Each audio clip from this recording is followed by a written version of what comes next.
শিলচরের এক অভিজাত হোটেলে সানরাইজ পিওর মায়ের রেসিপি অনুষ্ঠান আয়োজিত হলো। এই অনুষ্ঠানে কম করেও 40 জন প্রতিযোগী অংশগ্রহণ করেছিলেন। উল্লেখযোগ্য যে সানরাইজ পিওর মায়ের রেসিপি সেলিব্রেশন অনুষ্ঠানে প্রতিযোগিতামূলক রান্নাবান্নার অনুষ্ঠান আয়োজিত হয়। এতে প্রথম স্থান অধিকার করে ফ্রিজ জিতে নেন অঞ্জনা চক্রবর্তী এবং দ্বিতীয় স্থান অধিকার করেন কাটিগড়ার বিপ্রজিৎ পাল, তিনি পান এলইডি টিভি। তৃতীয় স্থান অধিকার করেন শ্রাবন্তী দাস পুরকায়স্থ, তিনি পান টোস্টার গ্রাইন্ডার। সেই সঙ্গে 40 জন প্রতিযোগীদের সবাইকেই পুরস্কার প্রদান করে সম্মানিত করা হয়। উল্লেখযোগ্য যে এদিনের এই সমগ্র অনুষ্ঠান সঞ্চালনায় ছিলেন করিশ্মা সরকার, সুধা লস্কর এবং ইন্দ্রজিৎ লস্কর। এই প্রতিযোগিতায় বিচারক হিসাবে ছিলেন চন্দ্রমোহন সিং এবং ইন্দ্রাণী ভট্টাচার্য। উল্লেখযোগ্য যে বরাক উপত্যকায় প্রথমবারের মতো সানরাইজ পিওর মশলা মায়ের রেসিপি সেলিব্রেশনের এই অনুষ্ঠানে গৃহবধূদের আনন্দ উৎসাহের সঙ্গে সঙ্গীত, নৃত্য এবং অন্যান্য অনুষ্ঠানের মাধ্যমে আনন্দমুখর পরিবেশে সময় কাটাতে দেখা গেছে। এছাড়াও বিভিন্ন ধরনের প্রতিযোগিতামূলক অনুষ্ঠানের আয়োজন করে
নেওয়াটা দরকার, এত কষ্ট করে এসেছেন একদম এক মুহূর্তে। ওকে Okay, so third, মানে কি second runner up কে হবে? Second runner up any guess? Second runner up মানে থার্ড সেকেন্ড রানার আপ যেটাই বলতে পারেন। এনি গেস কে হতে পারে? সবাই নিজের নাম বলে দাও না, কি আছে বলো আমি হবো। বলবে কি আছে, সবাই কাছে আমরা নিজের কাছে নিজেরা অলওয়েজ নিলাম। এখন যেই আসবে নিজের ক্যাপ অ্যাপ্রন পরে আসবেন প্লিজ। যার নামটা বলবো উনি ক্যাপ অ্যাপ্রন পরে আসবেন। তো সবাই নাম নষ্ট করে থার্ড প্রাইজ উইনার হয়েছে কন্টেস্টেন্ট নাম্বার 21 সামগ্রী দাস পুরস্ত। চলে আসবেন এবার জন্য।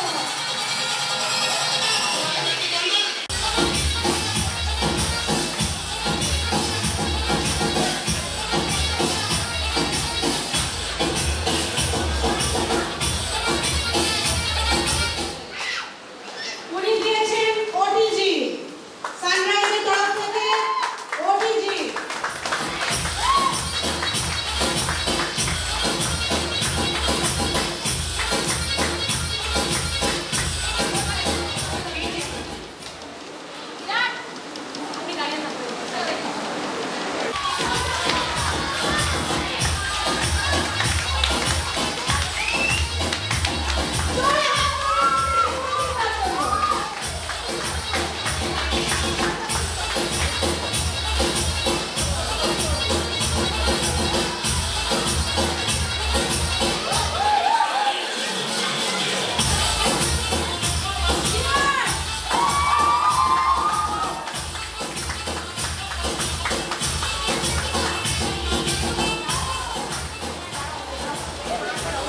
এখন আসছে আমি চাই প্রাইসটা প্লিজ মিডলে নিয়ে আসো তোমরা। ওকে এখন আমি সবাইকে বলছি শাড়ি পরানো সেকেন্ড রাউন্ডের উইনার হচ্ছে contestant number 30 30 first round contestant number 2 sari ভাঁজ করাতে কন্টেস্টেন্ট নাম্বার 2 আপনি এখানে দাঁড়ান 20 শাড়ি ভাঁজ করাতে কন্টেস্টেন্ট নাম্বার 20 স্টেজে আসার জন্য কন্টেস্টেন্ট নাম্বার সরি অডিয়েন্স তিনজন বলে কি আমি হবো আমি হবো আমি হবো প্লিজ দেখি এই ওদের তো ইন্টারেস্টই নেই রে করিশ্মা আমি নিয়ে যাই নাকি এটা ওদের নিজের উপরে কনফিডেন্স নেই তাই তো এই অবস্থা আমি নিয়ে যাই নাকি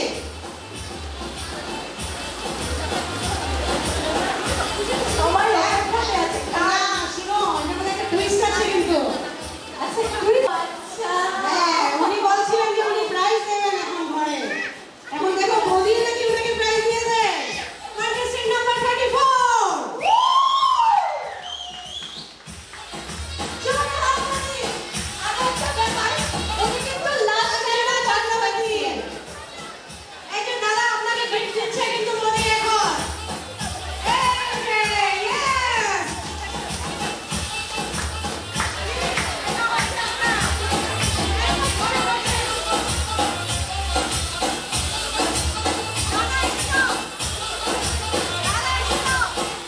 একশো উপরে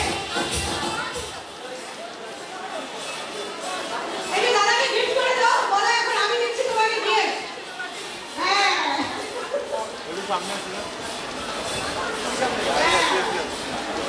আপনারা চলে আসুন সেকেন্ড এন্ড থার্ড প্লিজ এখানে আসুন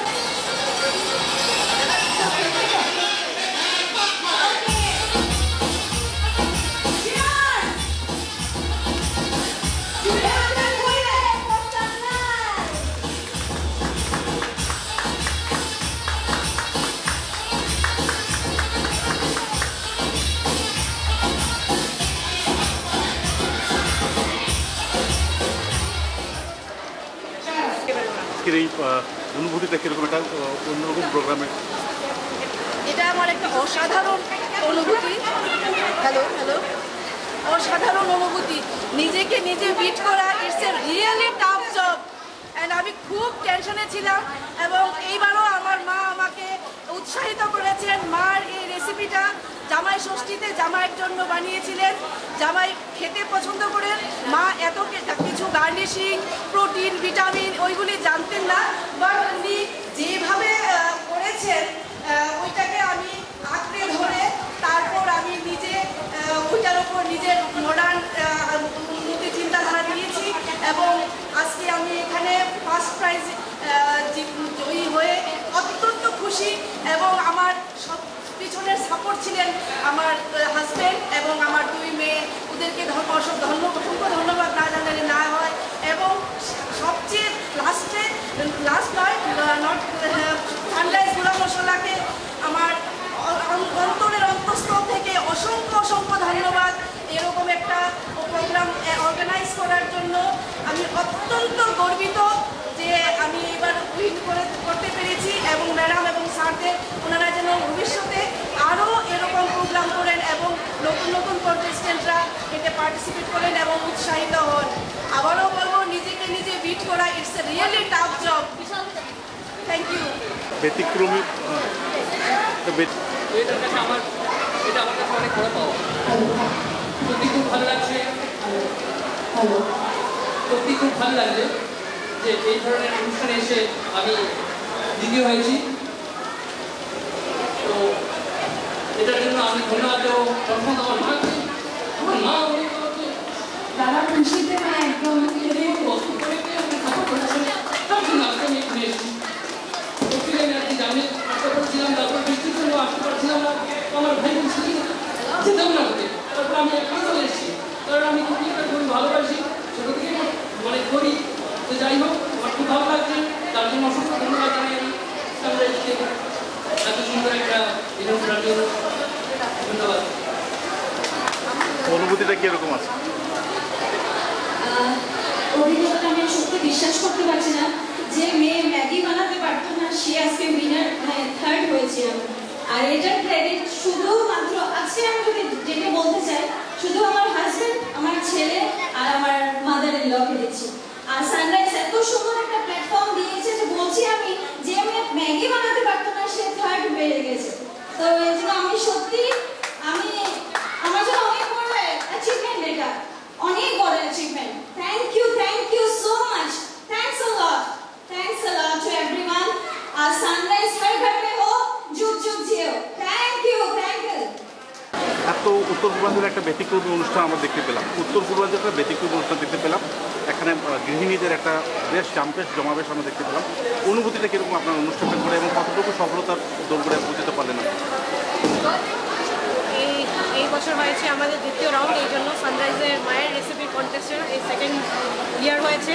আর এইবার আমরা কি বলবো আপনাকে, আমাদের কাছে 600 থেকে বেশি কন্টেস্টেন্ট এসেছিলেন আর তার মধ্যে আমরা 50 জনকে সিলেক্ট করেছি। গতবার আমাদের ছিল 450 জন আর এইবার আমরা কন্টেস্টেন্ট 600 উপরে পেয়েছি। এটা আমাদের জন্য একটা উৎসাহ যে আমরা এই বছরে সানরাইজের তরফ থেকে এই ইভেন্টটা করে যাই। নেক্সট বছর আমরা ভাবছি আমরা 2000 ক্রস করবো, তখন নিশ্চয়ই আমরা 50 থেকে 100 বা 150 জন কন্টেস্টেন্ট থেকে নিয়ে আসতে পারি। আর বারাকভ্যালি থেকে আমি বলবো ট্যালেন্টের কিন্তু কমি নেই। নট অনলি আমরা দেখেছি আজকে মহিলারা, এখানে দাদারাও অনেক এসেছেন, ওরাও পার্টিসিপেট করেছে, প্লাস আমাদের গেম যে খেলিয়েছেন ওরাও উৎসাহ করে, যে দাদারাও খেলেছেন। তো আমি বলতে পারছি যে বারাকভ্যালিতে আপনার অনেক উৎসাহ আছে। সানরাইজ ফ্যামিলি সব সময় বারাকভ্যালির জন্য আছে, এখানে করতে যাবে। আমাদের জন্য যেটা ওরা সহযোগিতা দিয়েছে ওটার জন্য খুব ধন্যবাদ। আমাদের এখানে আজকে কন্টেস্টে হেলাকান্দি, করিমগঞ্জ, কাটিগড়া, আপনার বদরপুর, তার পিছিয়ে লক্ষ্মীপুর সব জায়গা থেকে এসেছে। আপনি দেখতে পাচ্ছেন আজকে বৃষ্টি ছিল, তথাপিও এই যে সেকেন্ড উইনার আমি যে বলছি, ওনার যে সাহসটাকে মানতে হবে, উনি পুরো ভিজে এসেছিলেন যখন উনি পার্টিসিপেট করতে এসেছেন। তাও ওনার যে উৎসাহ আমি বলবো সত্যি, এই জন্য একটা মানে সবাইকে ধন্যবাদ দিতে চাই যে এই আমাদের প্রোগ্রামকে সাকসেস করার জন্য যদি আমরা এই পার্টিসিপেন্ট যদি না পেতাম তাহলে এই প্রোগ্রামটা কিন্তু সাকসেস হতো না। তো আমি চাই যে সানরাইজের এই বিষয়টা আমরা প্রত্যেক বছর নিয়ে আসি আর নেক্সট ইয়ার হোপ করছি আমরা 1000+ এন্ট্রিজ পাই, তো হতে পারে আমরা 100 জনকে নিয়ে আসি। অ্যান্ড অনেক ধন্যবাদ আবার সব প্রতিযোগীকে যে এত উৎসাহ নিয়ে ওরা পার্টিসিপেট করেছে। Thank you.